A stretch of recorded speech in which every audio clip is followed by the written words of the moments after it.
1975年4月5日这天，蒋介石因病逝世。他的葬礼由其妻子宋美龄一手操办，于4月6日在国父纪念馆隆重举行。蒋介石也算是一代枭雄，他的葬礼隆重程度可谓是古今中外少有，不仅有台湾各界高层前来哀悼，甚至国际上不少知名人士也前来参加葬礼。然而作为这场葬礼的操办人，蒋介石的妻子却在葬礼上不动声色，甚至没有为蒋介石流下一滴泪。全台湾的人都认为宋美龄铁石心肠，却不曾看到蒋介石出殡开棺的瞬间，宋美龄就已经控制不住自己，趴在蒋介石的棺木上大哭起来。当时不少人认为蒋介石和宋美龄是政治婚姻，但事实真的是这样吗？一向高傲的宋美龄又为何会在蒋介石出殡开棺时突然崩溃大哭呢？1908年，蒋介石前往日本东京振武学校求学，也是在那里知道了同盟会。年轻的蒋介石怀着一腔热血加入了同盟会，投身于民主革命当中，这就是蒋介石踏入政坛的第一步。此后，蒋介石在革命事业中大放光彩，得到了孙中山先生的器重，被一路升职，逐渐来到国民党的内部。事业有成，年轻有为，但是蒋介石的情感路却一直起伏不断。蒋介石的第一个妻子是毛福梅，是蒋介石14岁那年被迫娶的妻子。在蒋介石没有出生之前，毛蒋两家就指腹为婚，强行促成了这段婚姻。然而，蒋介石和毛福梅之间并没有感情基础，两人甚至都不熟悉。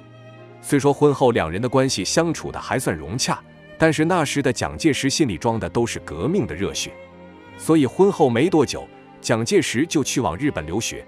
而蒋介石因为不满包办婚姻，很少回去过，这桩婚姻也就变成了形同虚设。蒋介石的第二个妻子是姚冶诚，是蒋介石从日本留学回来后认识的。姚冶诚的美丽深深吸引了蒋介石，让蒋介石陷入其中无法自拔，甚至不顾家里人反对，执意要将她纳为小妾。不过，姚冶诚的身世并不算光彩，在认识蒋介石之前，一直活动在风流场所，拜倒在他16群之下的男人不计其数。蒋介石虽然将她纳为妾，但蒋介石的家里人对外一直不承认此事，这也让姚冶诚在蒋家的地位一直不高。后来，随着姚冶诚容貌不再年轻，姚冶诚也失去了蒋介石的宠爱，一直在蒋家卑微地生活着。蒋介石的第三个妻子则是陈洁如，两人于1919年相识。那时候，蒋介石已经32岁，而陈洁如才13岁。放在现在，这可是违法的行为，但在那个时候，蒋介石在国民党内部已经身处高层，没有人敢反抗蒋介石，更何况是一户普通家庭。虽然陈家一直不愿将女儿嫁出去，但是在蒋介石的威逼之下，也只得放手。两人在1921年12月5日于上海举行婚礼。陈洁如那时候年轻貌美，仪态也端庄大方，一直受到蒋介石喜爱。可让他没想到的是，结婚仅过了1年不到，蒋介石又找到了新欢，也就是后来的第一夫人宋美龄。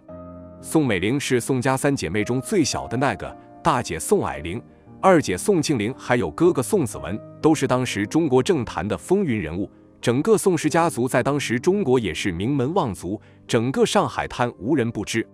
而宋美龄自幼就跟着家里去了美国，在美国接受了高等教育，并获得了文学学士学位。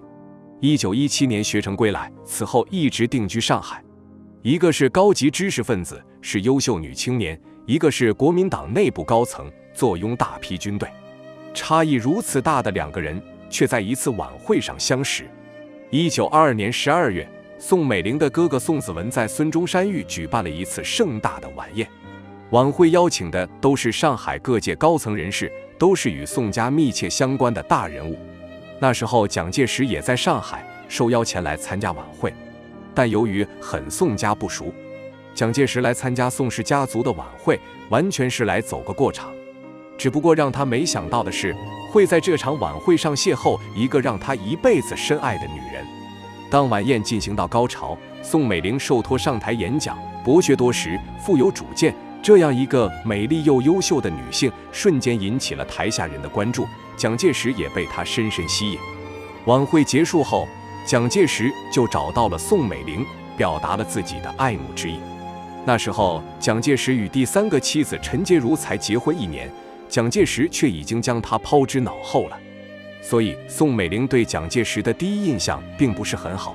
虽然晚会上蒋介石身着西装，打着领带，举止有礼，但是宋美龄一眼就看出来这些都是表象，蒋介石根本就不是她喜欢的类型。对于蒋介石的爱慕之意，宋美龄也是非常有礼貌地拒绝了。宋家是当时的名流，大姐宋霭龄嫁给了山西首富孔祥熙，宋家与孔家的关系也因为这场联姻变得十分密切，两大家族可以说掌控着当时中国大量的经济和人脉。二姐宋庆龄嫁给了孙中山，让宋家也活跃在政治舞台上。孙中山与蒋介石关系密切，这让蒋介石也觉得很有机会。宋家2个才女，一个进入商界，一个步入政坛，这在当时中国的影响力还是极大的。蒋介石也是想到了这一点，如果他能与宋美龄结婚，那么势必会为自己在政坛上助一把力。所以，虽然惨遭决绝，但蒋介石怎么可能轻易放弃？那场晚会过后，蒋介石不顾家里3个妻子的反对，对宋美龄展开激烈追求。在蒋介石的日记中，经常提到他对宋美龄的爱慕之意。早期的日记中，蒋介石经常写着“龄”这个字，这是对宋美龄的隐晦称呼，取自宋美龄的“龄”字。不仅如此，蒋介石还经常约宋美龄出来吃饭，给宋美龄买许多奢侈品。蒋介石以为这样的糖衣炮弹，久而久之就会打动宋美龄，但是他没想到这段追求的坎坷之路才刚刚开始。宋家得知了蒋介石对宋美龄的追求，十分反对这份恋情。宋家家规就是一夫一妻制，蒋介石那时候已经有3个妻子了，这严重不符合宋家家规。而且宋家信仰基督教，蒋介石根本不信教，这也让宋家的老夫人十分不满意，认为这门不当户不对，不会有好结果。宋家里面最反对蒋介石追求宋美龄的就是宋姐二姐宋庆龄。为此，宋庆龄还多次安排人去调查蒋介石的情感经历，家里3个妻子不说，蒋介石在外面还有不少情人，这让宋庆龄直骂蒋介石不专一，是个花花浪荡公子。宋美龄知道后，也是对蒋介石好感全无，在宋美龄的爱情观里，一生只爱一个人。所以蒋介石对宋美龄不断追求，始终得不到回应。然而让蒋介石没想到的是，宋家竟有一个人肯帮他，那就是宋家大姐宋霭龄。宋霭龄得知蒋介石对妹妹的追求，没有像宋家大部分人一样反应激烈，反而是十分赞成。因为那时候蒋介石已经是国民党高层了，能够一定程度上掌控国内政治大局，如果这场联姻成功，那将对宋家的发展有极大的帮助。所以宋霭龄不仅赞同这场恋情，还决定帮助蒋介石。宋霭龄私底下向蒋介石说了小妹平日里的爱好以及喜欢什么样的男人，蒋介石一一记在心里，开始改变自己，努力把自己塑造成宋美龄喜欢的样子。有了宋霭龄的助攻，蒋介石让宋美龄逐渐对自己改观。另一方面，宋霭龄还极力劝说小妹，促成这段恋情。1924年，国民党第2次代表大会召开，蒋介石成功担任国民政府总统。宋霭龄得知这一消息后，第一时间找到宋美龄，要是宋美龄与蒋介石结了婚，那宋美龄就是国民政府的第1夫人了。宋美龄从小就是一个非常独立的女性，家族的名望也让她对政权有了一定的野心，也更崇拜强者。如今蒋介石成了国民政府总统，自己嫁给蒋介石，也就能左右国内政治大局，这对宋美龄来说是求之不得的事情。此后，宋美龄对开始接受蒋介石的追求，两人的关系慢慢升温。但是对于这门婚事，宋家老夫人还是不同意。1927年8月，蒋介石再次向宋美龄求婚。从1922年相识至今，已经过去了5年时间，蒋介石等不了了。为此，蒋介石还特地支开宋家老夫人，以旅游为名送老夫人去日本。宋家老夫人自然知道蒋介石的心思，拿着蒋介石给的钱去了日本旅游，却带上了宋美龄。蒋介石计划落空，他意识到要娶到宋美龄，必须过了老夫人这关。那时候国内政局还在动荡，蒋介石却不顾这些，前往日本征求老夫人同意。老夫人还是那2句话，要一夫一妻制，要信奉基督教。本以为这样能劝退蒋介石，但谁知道蒋介石一回国就宣布与前3个妻子断绝关系，正式解除婚姻联系。原配毛福梅收到消息后，自觉离开蒋家，从此与蒋介石没了联系。姚也成也离开上海，回到老家苏州。陈杰如不愿离开蒋介石，被蒋介石打发到了美国。蒋介石竟为了宋美龄与3位妻子断绝关系，这也感动了宋家老夫人，同意了这门婚事。1927年12月1日，蒋介石和宋美龄的婚礼在上海隆重举行。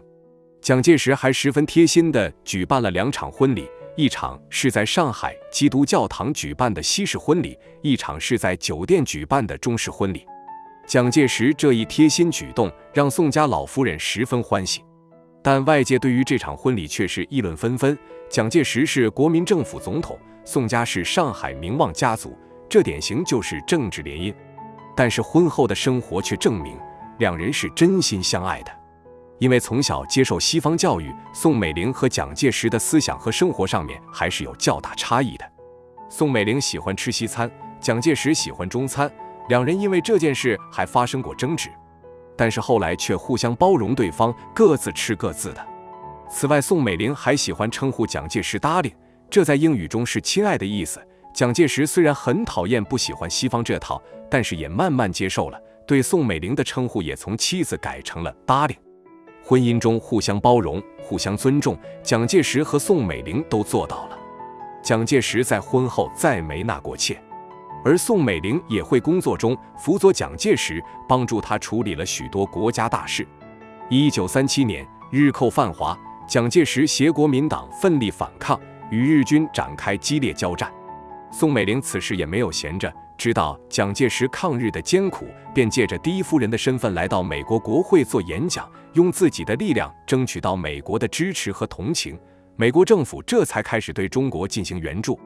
1949年国共内战结束，此时的蒋介石已经不得民心，国民政府也垮台。蒋介石身边的亲信和部将有不少都背叛蒋介石，离开了国民党。但是宋美龄却没有放弃蒋介石，不顾姐妹情深，依然跟着蒋介石逃往台湾。此后一直致力于帮助蒋介石治理台湾政务，直到1975年蒋介石逝世。这26年的时光里，蒋介石和宋美龄都一直相处得十分融洽。晚年的蒋介石病重卧床，都是宋美龄亲自照料的。蒋介石想吃家乡菜了，宋美龄便去学着做，亲手喂给蒋介石吃，可见两人感情深厚。虽然蒋介石和宋美龄的婚姻一直被看作是政治联姻，葬礼上宋美龄的面无表情，也被说成是不爱蒋介石的表现。但是风风雨雨几十年来，怎么会没有感情呢？因为第一夫人身份的原因，葬礼上宋美龄必须保持着端庄的姿态，应付来往宾客。但她即使第一夫人，也是普普通通的一位妻子啊，丧夫之痛怎能忍住？蒋介石出殡开棺时，宋美龄看着蒋介石的遗容，意识到这是最后一次见他，再想起两人风雨同舟的点点滴滴，终于忍不住崩溃大哭。